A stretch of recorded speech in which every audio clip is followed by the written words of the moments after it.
Selamlar arkadaşlar. Bugün sizlerle Ayvalık'ın Cunda Adası'nda bulunan Sevim ve Necdet Kent kitaplığını geziyoruz.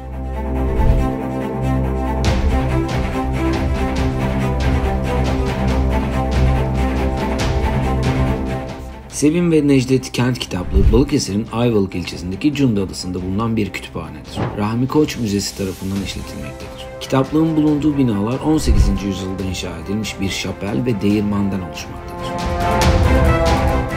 1920'li yıllardaki Türkiye-Yunanistan nüfus mübadelesinden sonra sahipsiz kalan ve zamanla tahrip olan binalar Rahmi Koç'un girişimiyle restore edilmiştir.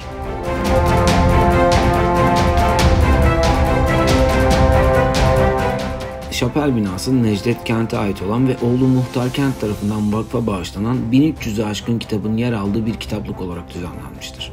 Kitaplığa Necdet Kent'in ve Ayvalıklı olan eşi Sevim Kent'in ismi verilmiştir. Değirmen binası ise kafeterya olarak hizmet vermektedir. Kafeteryadan kitaplığa ücretsiz erişim sağlanmaktadır.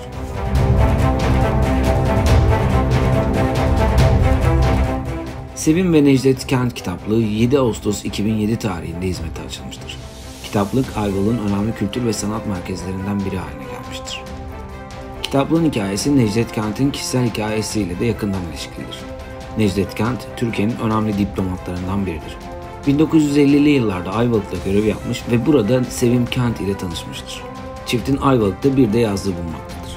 Necdet Kent emekli olduktan sonra Ayvalık'ta yaşamaya karar vermiştir. Ancak ilerleyen yaşı nedeniyle göz sağlığı bozulan Necdet Kent, göremediğime değil okuyamadığıma üzülüyorum demiştir. Bu sözler üzerine Necdet Kent'in oğlu Muhtar Kent, babasının kitaplarını bir kütüphaneye bağışlamaya karar vermiştir. Rahmi Koç Müzesi de bu projeye destek vermiş ve Sevim ve Necdet Kent kitaplığını hayata geçirmiştir.